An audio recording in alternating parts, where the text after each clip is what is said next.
हम्म। देखिए, मैंने बताई आपको बात, क्या ईश्वर इस चीज़ पे ताकत नहीं रखता कि अगर कोई भी इंसान एक कण के बराबर भी जुल्म करना चाहे तो उसको रोक सके? क्या यकीन रखते हैं आप इस बारे में? ईश्वर अगर कोई भी इंसान धरती पर एक कण के बराबर भी जुल्म करे तो ईश्वर उसको रोक दे? क्या इसकी ताकत नहीं है ईश्वर के अंदर? क्या समझते हैं आप इस बारे में? ईश्वर को अगर हम इस रूप में मानते हैं कि वो सबसे बड़ी शक्ति है, सबसे बड़ी ताकत है, तो सब कुछ कर सकता है। आपके नज़दीक अच्छाई पर चलना, बुराई से बचना अच्छा काम नहीं है क्या? अगर ये काम नहीं होगा, धरती फसाद से भर जाएगी, आप यहाँ ठीक से बैठ भी नहीं पाएंगे आप। अगर लोग ईश्वरी रचना के खिलाफ धड़ाधड़ चलेंगे तो आपको जीना भारी पड़ जाएगा।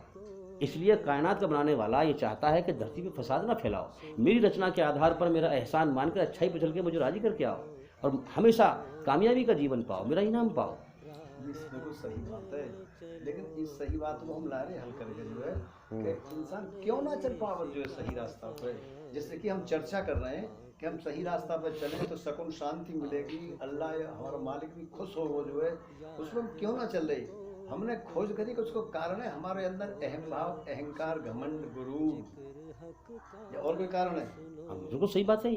अहंकार से ही बुराई पनपती है और झुकने से अच्छाई पनपती है। सवाल ये है कि जब गलत रास्ता पर चलाने को कारण अहंकार है तो इस अहंकार को कैसे दूर करें यार, इस बात में खोज। बस यही तो टेस्ट है, यही मालिक ने टेस्ट लिया है कि अपने अहंकार। करो मालिक की और टेस्ट की बात करो, अपने अंदर खोज करो जो है कि जब ये कारण है, ये दुश्मन है हमारा। जिस मालिक ने पैदा किया है और जो उसका धार्मिक कानून है ईश्वरी रचना के आधार पर, वो धार्मिक कानून आप सबको सुनाइए, उसका प्रचार कीजिए। अब जो डरने वाला है वो डर के उस पर मान जाएगा और बुराई से बचेगा। जो ना डरने वाला है वो कभी भी नहीं मानेगा। यही उसने इम्तिहान लिया है कि जो मुझसे डर जाएगा, मेरे सामने झुक जाएगा, मेरी बनाई हुई रचना के आधार पर चल के मुझे राजी करके आएगा, वो मेरा इनाम का हकदार बन जाएगा। और जो इंसान घमंड में निडर बन के, जो इंसान अपने घमंड में अहंकार बनकर धरती में फसाद फैलाएगा, ईश्वरी रचना के खिलाफ चलेगा, अल्लाह से नहीं डरेगा, वो नरक की आग में जाएगा। बहुत अच्छा सवाल किया, ये बड़ा सवाल है कि मालिक देखा नहीं हमने, कैसे मांगे उससे। इसका जवाब ये है कि मालिक हमारी सांस से ज़्यादा करीब है हमसे। हम उसे पुकार के देखें, उसे कुछ दिन पुकार के दिल से शुद्ध भावना लेकर पुकार के देखें, वो हमारी पुकार सुनता है। हमसे दूर नहीं है, वो हमारे करीब है। जो हमारा होश है, हमारे होश से भी ज़्यादा करीब है वो। तो लिहाजा अब देखो, ये तो है नहीं मैंने आपको बता दिया, आपने सुन लिया, आप अमल ना करें उस पर। आप अमल करके देखें। उसने खुद कहा है कि तुम मुझे मन ही मन में याद किया करो, मैं तुम्हारी सारे मन की बातें सुनता हूँ, तुम्हारे दिल के ख्याल भी जानता हूँ। तुम क्या सोच रहे हो मुझे पता है सब। मुझे हर बच्चे की पता है मैंने अपने बंदे को कहाँ पैदा किया है, धरती के किस कोने में पैदा किया है, किसके घर में पैदा किया है, किस माँ बाप के यहाँ पैदा किया है, और मैं उसका सब चीज़ सब जानता हूँ। उसका इम्तिहान ले रहा हूँ। कोई चीज़ मुझसे छुपी हुई नहीं है। जमीन के कण-कण मुझसे छुपे हुए नहीं, आसमान के कण-कण छुपे हुए नहीं। जमीन की मोटाई, जमीन के अंदर की तय को मेरी आंख से छुपा नहीं सकती। अल्लाह की आंख नहीं है, समझाने के लिए बात कही जा रही है। रात का काला अंधेरा हमें अल्लाह की आंख से छुपा नहीं सकता है। समंदर का काला पानी समंदर की तय को अल्लाह की आंख से छुपा नहीं सकता है। जैसे अल्लाह दिन में देखता है वैसे रात में देखता है। वो एक अजीब कुदरत वाला है। ये बात तो सही है कि ये रात को अंधेरो, समुद्र को कालो पानी, अल्लाह की आंख से हमें छिपा नहीं सकता जी, अल्लाह की आंख से नहीं छिपा सकता। लेकिन सवाल यह है कि रात के अंधेरे में और समुद्र के काले पानी में हमें अल्लाह ना दिख रहा। हम तो अपनी आंख की बात कर रहे हैं। ये अलग सवाल है। हाँ, बहुत बढ़िया सवाल है ये भी। हम कैसे देखें अल्लाह को जो है? हाँ, ये जवाब दूंगा इसका भी मैं। इसका जवाब ये है कि पहले हम ये समझ लें कि जो इस कायनात का सच्चा मालिक है, ये बात मुझे इसलिए कहनी पड़ती है कि लोगों ने नकली खुदा बना रखे हैं बहुत सारे।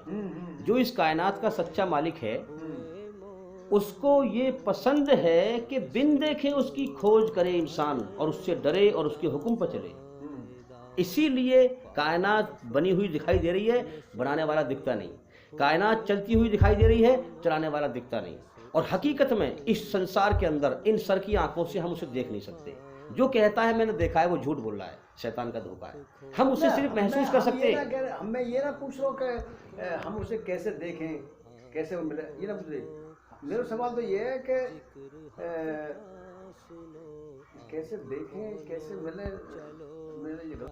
चारों तरफ, बिल्कुल चारों तरफ है, चारों तरफ ऊपर नीचे, जहाँ जाओ शैतान ही शैतान है। हमें दिख ना रहा अपनी आंख से जो है अल्लाह, नेक रास्ता दिख ही ना रहा, यही हाँ, ये सवाल एक अलग सवाल, अच्छा सवाल है ये। है। तो हाँ कैसे इबादत करें उसकी जो है, ये ना कर अंदर ही हमें शैतान इबादत हाँ, अंदर ही- बहुत गहरा अच्छा सवाल किया आपने। इसका जवाब ये है हाँ, कि जब बच्चा दुनिया में पैदा होता है, हाँ, पैदा होने के बाद दुनिया में आके आँख खुलता है, हम्म, तो मानो कि वो अपने मालिक से बिल्कुल अंधा हो गया। ये दुनिया एक पूरा अंधकार है, बिल्कुल अंधा, उसे कोई होश नहीं मुझे किसी ने पैदा किया है, मेरे आँख नाक कान किसी ने बनाए हैं, बिल्कुल निपट अंधा पैदा होता है। यहाँ तक कि उसका ख्याल क्या होता है, दुनिया में मुझसे बढ़िया कोई नहीं, मैं सबसे बढ़िया हूँ, मैं सबसे बड़ा हूँ, सब मुझसे छोटे हैं, सब मेरे सामने मक्खी मच्छर है। जब भी जुल्म कर रहे हैं दुनिया में, एक दूसरे के ऊपर लड़ाई हो रही है, मैंने चेक किया यार ये तो आदमी बड़ा ताकतवर है, भैया आदमी से बड़ा कोई नहीं होगा। फिर क्या देखा कुछ समय के बाद कि उसे ही मार लिया किसी ने, और मैंने इसका ही बाप मिल गया भाई। फिर देखा भाई इससे बड़ा ताकतवर कोई नहीं होगा, फिर देखा कि उसे भी किसी ने मार लिया। अबे मन की एक चक्कर है भाई, जिसको समझता हूँ ये सवा शेर है उसका ही बाप मिल जाता। ऐसे करते करते मुझे बहुत दिन हो गए देखते देखते, फिर पता ये चला कि जो शेर बन रहे थे ना सबको किसी ने मिट्टी में मिला दिया। फिर पता ये चला कि ओहो कोई एक ताकतवर है जो सबसे बड़ा है, जो सबको मौत देता है, सबके ऊपर दुख तकलीफ के हालात भेजता है, कोई एक मालिक है, उसी ने सबको बनाया है। उसी ने सबको बनाया। ठीक। अब आसमान की तरफ निगाह गई, अब कीड़े मकोड़े की तरह जमीन में नहीं घूम रहा वो, कि किसी इंसान की पूजा कर रहा है, कभी किसी की पूजा कर रहा है, कभी किसी की पूजा कर रहा है, नहीं, ये सब फानी है, नहीं मरने मिटने वाले चीजें हैं ये, इनके सामने सर झुकाने का फायदा क्या है। आसमान पर निगाह गई, हाँ मालिक कोई तू है, सब चीज तेरे अंडर में है, ये सूरज तेरे हुक्म से बाहर नहीं जाता, ये दिन रात का सिस्टम सब तेरे बंधन में बंधा हुआ है, तू है सबसे बड़ा ताकतवर। इसी को कहा गया है कि जिसने अपने मालिक की तरफ आसमान की तरफ देखा और सारे जहान से रुख मोड़कर चेहरा मोड़कर उसकी तरफ किया, सारे जहान को नापसंद करके उसको पसंद किया, वो कहता है वो वही मुझे पाएगा, तो वही मुझे पाएगा। जो कीड़े मकोड़े की तरह बनाया मैंने इंसान, और धरती पे जो है कीड़े मकोड़े की तरह रेंग रहा है, कभी किसी इंसान के आगे झुक रहा है, कभी किसी के आगे झुक रहा है, कभी कुछ कर रहा है, कभी कुछ कर रहा है, तो वो कभी भी नहीं पाएगा ईश्वर। अब क्या है कि इंसान निपट अंधा पैदा होता है, मानो कि बिल्कुल उससे मालिक का कोई होश नहीं, कोई मालिक नहीं मेरा, कुछ नहीं, बस दुनिया है बस खाली। एक बात ध्यान रखो, अब अगली चीज, क्योंकि भाई अल्लाह को हम पालेंगे जब तो हमारी परेशानी दूर होगी। हमें क्या करेगा वो, कि जैसे हमारा कोई पालेंगे, हमारे पास पहुंच गए हम जो है, हाँ। हम कलेक्टर साहब के पास पहुंच गए और सुनाएंगे तो हमारी समस्या हल कर देंगे, ले भाई चल जा। 10 लोग 20 लोग मुझे मारने के लिए आ रहे हैं, मैं घबराया हुआ परेशान, अब मैं कहाँ भागूंगा, जो सबसे बड़ा ताकतवर होगा। जब मैं उसकी पनाह में पहुंच जाऊंगा, उसकी शरण में पहुंच जाऊंगा, तो मैं अपने आप को सुरक्षित मानूंगा, दिल मेरा घबराना बंद कर देगा, वो सबसे बड़ा ताकतवर है, अब वो सबको भगा देगा। वो छोटी सी मिसाल यही रहती है कि 10 लोग पीछे पड़े में जिले के लेवल पे कलेक्टर से बड़ा कलेक्टर बात पहुंचेगा और चिंता मत कर बेटा, बेशक और आदेश करो और सारे जितने 10 पकड़ के जेल में डाल दे और चल तू आराम से। बिल्कुल, तो सही है, हम अल्लाह के पास पहुंच जाएंगे तो हमारी परेशानी दूर हो जाएगी। बिल्कुल। ठीक। अब इसी प्रकार से हमें समझना है, मैंने भी इस पर बड़ा सर्च किया था कि यार जब मैं दुनिया में पैदा होकर आया था,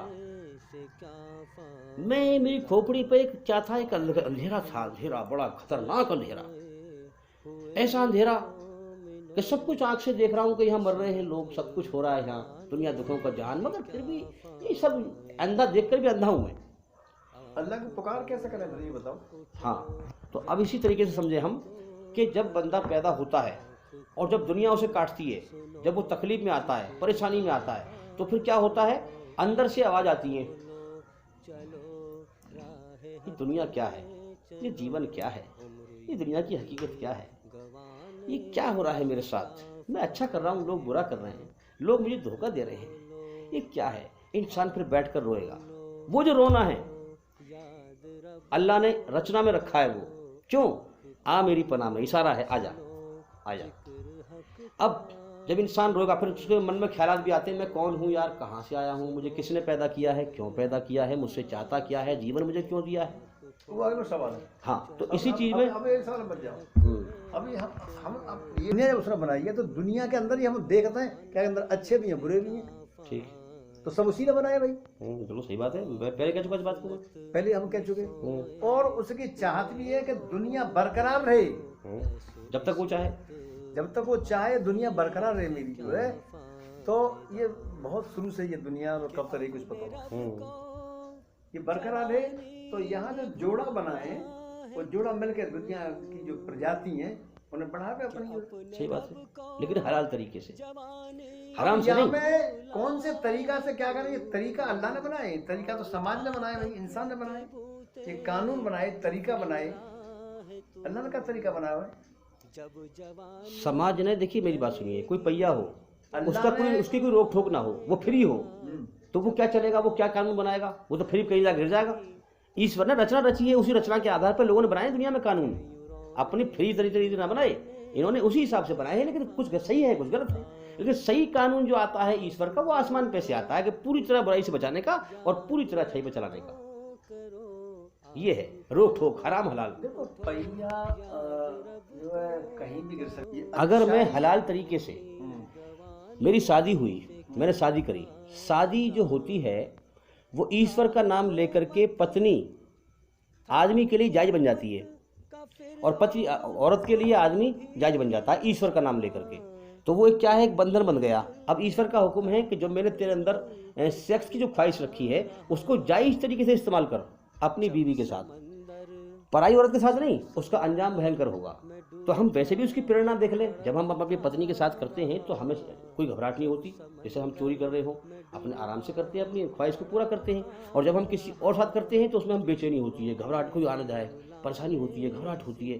तो ये ईश्वरी रचना के आधार पर एक शिक्षा है दी हुई इंसान को, गलत इस तरीके से जो है चल। सुनो, लोगों का हिसाब आमाल का वक्त नजदीक आ पहुंचा है और वो गफलत में पड़े उससे मुंह फेर रहे हैं।